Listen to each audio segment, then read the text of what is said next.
What's happening, HEXO traders and investors? It's Rod with Power Group. Welcome back on the pursuit of wealth, your home for MJ stocks, crypto assets, and interviews. Today's Thursday. It's January 5th. Happy New Year. And in this video, going to be discussing HEXO Corp, coming at you live from beautiful Daytona Beach, Florida. Going to be in Orlando this weekend visiting some friends, but currently having some nice R&R with my family. But wanted to come on. I wasn't planning on doing any videos, but today was a cause for celebration. It definitely is a little early. I did a video, if you recall, I think it was about a week ago, that HEXO needed 5 more days at or above $1 USD to regain NASDAQ compliance.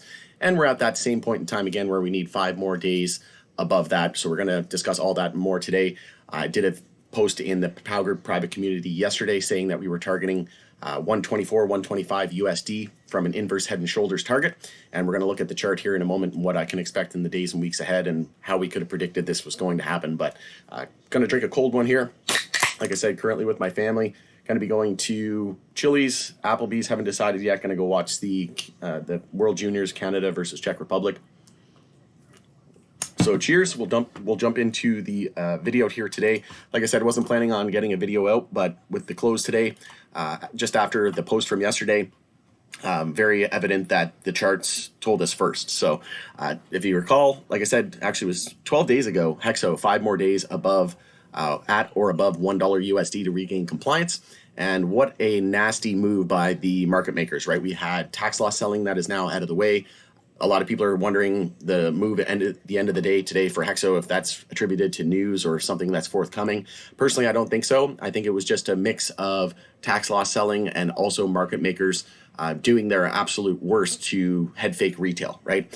Just an absolute mind, you know what, to retail over the last couple of weeks. And there's no shortage of bear sentiment in the stock and tons of people looking to jump ship, people who I never thought would otherwise have done so, right? So that was from 12 days ago. And look at this post. I couldn't bring up the actual Power Group private community because the internet connection here is really slow. And I'm going to try to keep this video super short so that when I upload it, it'll be really quick.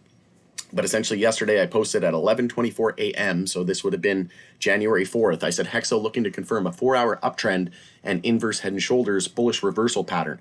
The inverse head and shoulders target also lines up with the 4-hour EMA 26 at $1.24 USD.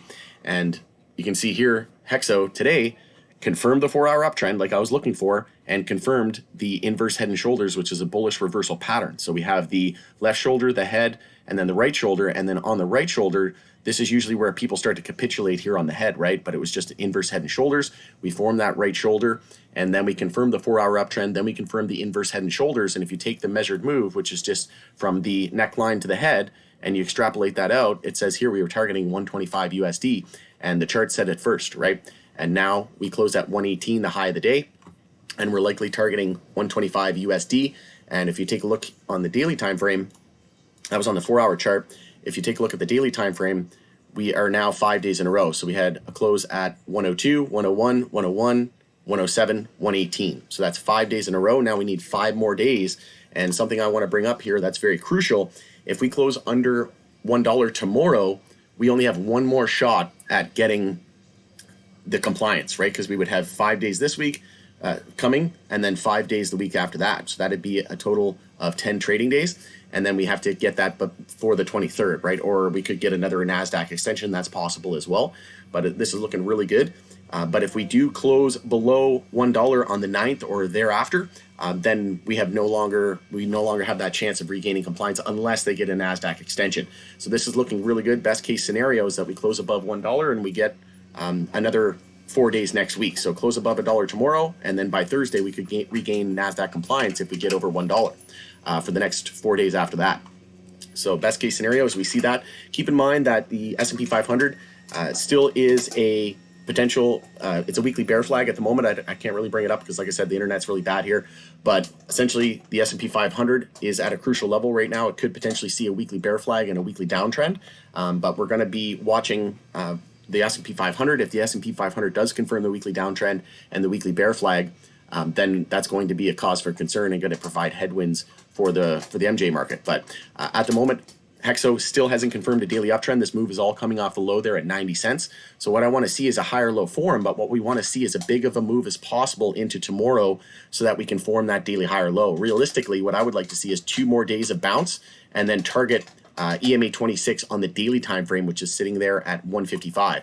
If we can see 2 more days of bounce, meaning we break the high of the previous daily candle for the next 2 days, that's going to provide ample room to form a higher low, and then we'll back test, say, 104, 105, form that higher low, and then the higher high, get back into a daily uptrend, and that's going to give us confidence that we can maintain that $1 level. And like I said, we have the daily close right at the high of the day today, which is looking really good. So essentially, it's do or die right at the moment. But there's tons of things that could still happen. They can still get a NASDAQ extension. So what we're going to be looking for is best case scenario is that the S&P 500 cooperates. I don't think that the S&P 500, the most likely scenario is that it breaks down, because we're still in a weekly uptrend on the S&P 500. And as long as that weekly uptrend remains intact, I think MJ should do just fine. And like I said, if we see another couple of days of upside on HEXO, that's going to bode very well for this NASDAQ compliance, because we're going to look for a higher low, and the more room we can get to form that higher low, the better. So what I would like to see is a higher open tomorrow, and then maybe even a second day into Monday bounce and break the high of tomorrow into Monday, and that's going to give us a ton of room. Right now, essentially, we could pull back from current levels. We could pull back about 23% and just be looking for a higher low, but we need to get that close above $1. So it's fine if we pull back below $1 or even back test $1 tomorrow. That could give us our daily higher low, and that'd be about a 15% pullback. It's fine if we dip below $1, but we need to close at or above $1 leading into tomorrow, right? Or else it resets again, and then we only have one more shot at regaining compliance unless we get a NASDAQ extension. So don't be surprised if we do pull back to, you know, 105, $1 back test $1 psychological. And then, like I said, even if we dip below $1 tomorrow, let's say, that's fine as long as we close at or above.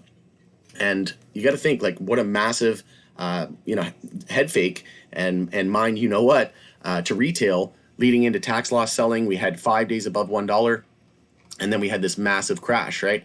And this is just how market makers work, and I wouldn't be surprised at all if this is the bottom that we have now on HEXO. If we take a look at the weekly time frame, we're still well below the 10-week moving average there at 198. So that'll be a target to a level to target, and we also have the 50-day moving average there at 210. So $2 psychological should be a realistic target over the next couple weeks, in my opinion. And then we have nothing nearby on the weekly moving averages until 419 there at the 50 weekly. And then in terms of the daily time frame, we could see a golden cross with the 50-day crossing below the 200-day moving average, crossing up through it.